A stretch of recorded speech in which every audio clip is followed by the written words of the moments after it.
형식은 시대를 막론하고 다 있었습니다. 1세기에도 이렇게 편지의 형식이 있습니다. 다만 내용이 다르다라고 하는 것은 공동체에게 보낸 편지냐 아니면 개인에게 보내는 편지냐에 따라서 그 내용의 차이는 있습니다. 하지만 서시의 그 편지의 형식은 어느 정도 다 갖춰졌다라고 보시면 될 것 같습니다.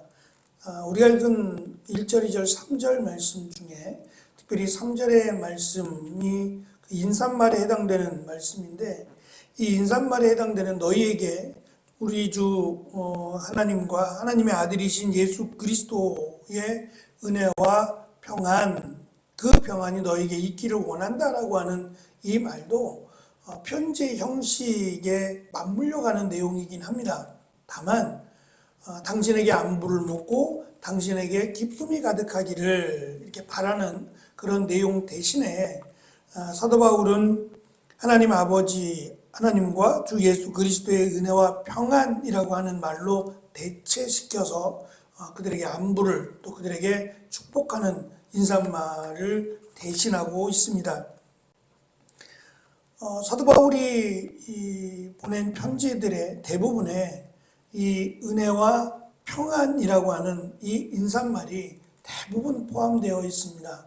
그것은 사도 바울이 좋아하는 또 강조하는 내용이기 때문이고, 또 이 은혜와 평안 또는 개역개정은 평강이라고 번역을 했는데, 이 단어들은 복음의 중심적인 진리와 관련된 것으로, 은혜라고 하는 것은 유대인들에게는 그 역사가 구약시대로부터 하나님께서 자비와 긍휼을 베푸셔서 이스라엘 백성들의 하나님이 되어주심, 이것을 은혜라고 여겨왔고, 이방인들에게는 하나님의 아들 되신 예수 그리스도의 값없이 우리의 죄를 대신하여 죽으심, 그것을 상징하는 단어가 은혜라고 하는 단어입니다.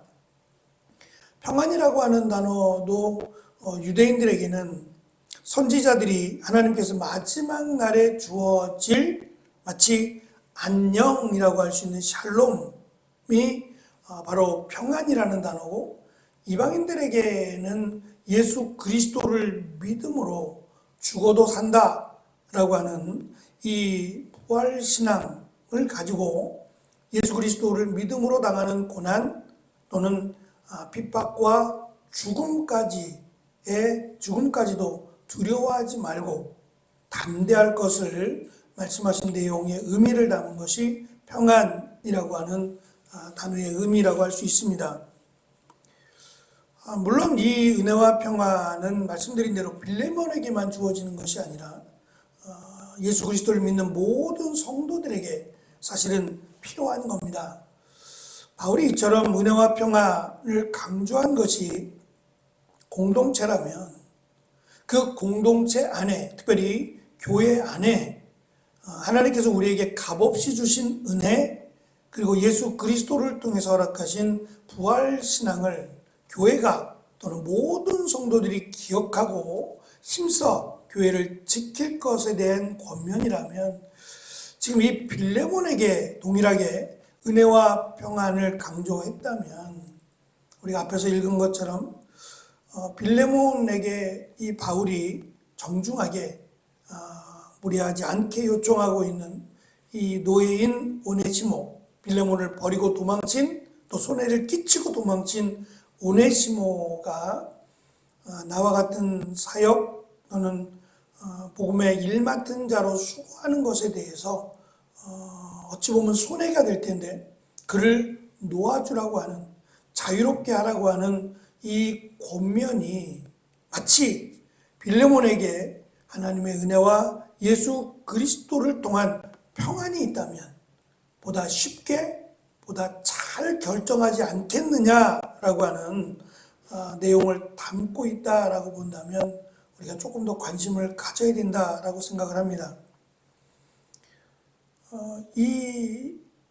그 배를 만드는 이 기술은 세계에서 우리나라가 제일이라고 합니다.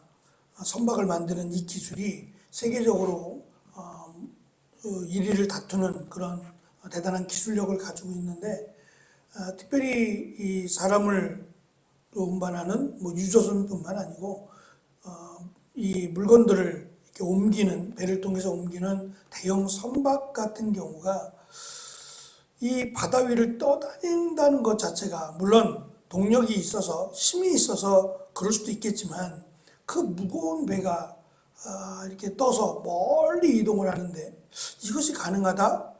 이게 어떻게 가능할까? 라고 하는, 혹시 한 번쯤의 의문을 가지셨다면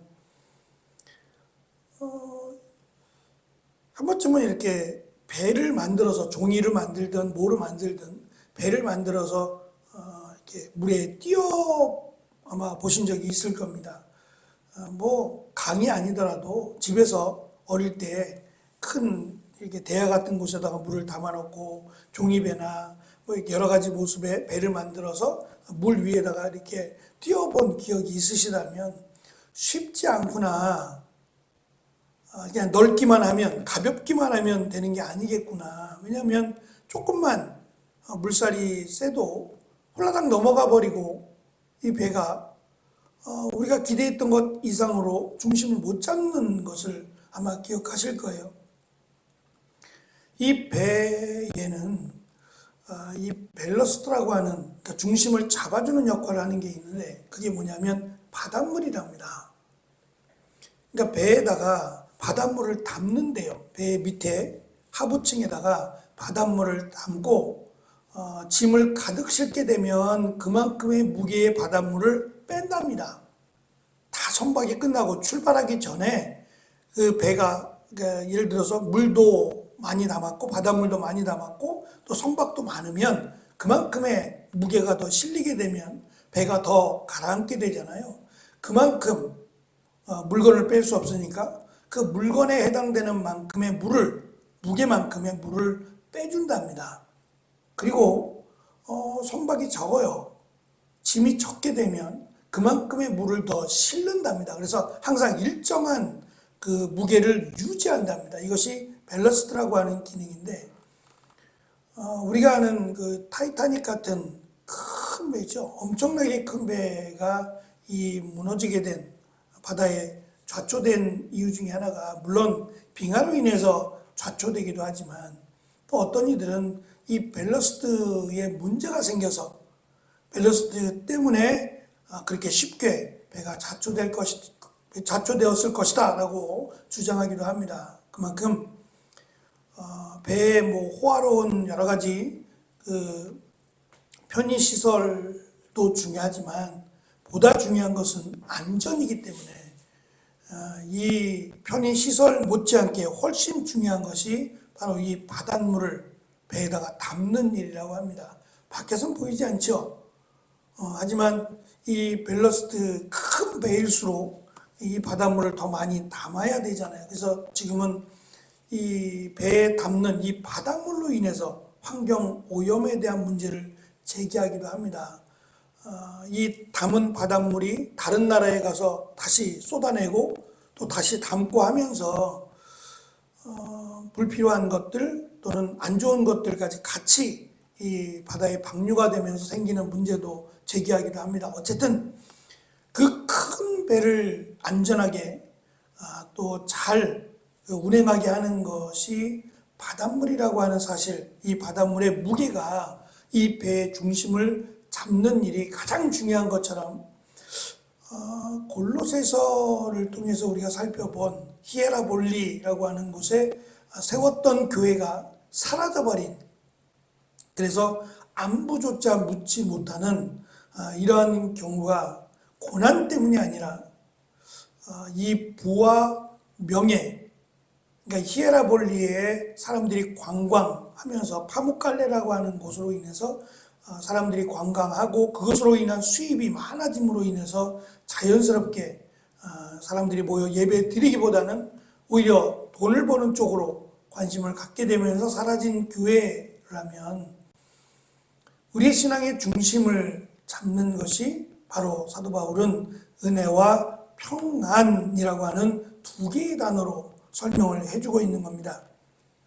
은혜의 평안이 문제가 생기게 되면 마치 맛을 잃은 소금처럼 그럴싸해 보이지만 전혀 짠맛을 내는 소금은 밖에 버려져 사람에게 밟혀 버리는 것처럼 그럴듯해 보이는 그리스도인이라도 그가 하나님의 은혜 그리고 예수 그리스도를 통한 평안이 없다면 언제든지 좌초될 수 있는 배처럼 언제든지 사라져버리고 포기해버릴 그런 모습이 될 수 있다라고 하는 점을 바울은 생각하고 또 이 내용을 강조하고 있는 듯 보입니다. 우리에게 있어서 하나님께서 값없이 우리에게 베풀어 주신 예수 그리스도를 통한 구원의 은혜, 그것이 없다면 우리는 교만하게 될 것이고 또 우리의 행위를 자랑하게 될 것이며 하나님의 값없이 주신 은혜의 선물을 우리는 그냥 무의미하게 생각하게 될 것이고 또 예수 그리스도를 믿음으로 우리가 죽지만 영원히 산다라고 하는 부활신앙이 없다면 우리는 부와 명예를 쫓아서 마치 히에라볼리에 사라진 교회처럼 이 부활신앙이 없다면 우리 역시도 부와 명예를 쫓아 살아가게 될 것이 분명합니다. 그래서 우리에게 주신 은혜와 평안이라고 하는 이 두 개의 단어의 의미를 깊이 생각하고 우리에게 맡겨준 이 믿음의 경주에서 이탈하지 않고 끝까지 이 믿음의 경주를 잘 완주해내는 귀한 하루하루의 삶을 살아가는 저와 여러분이 되어지기를 간절히 축원합니다. 기도하겠습니다.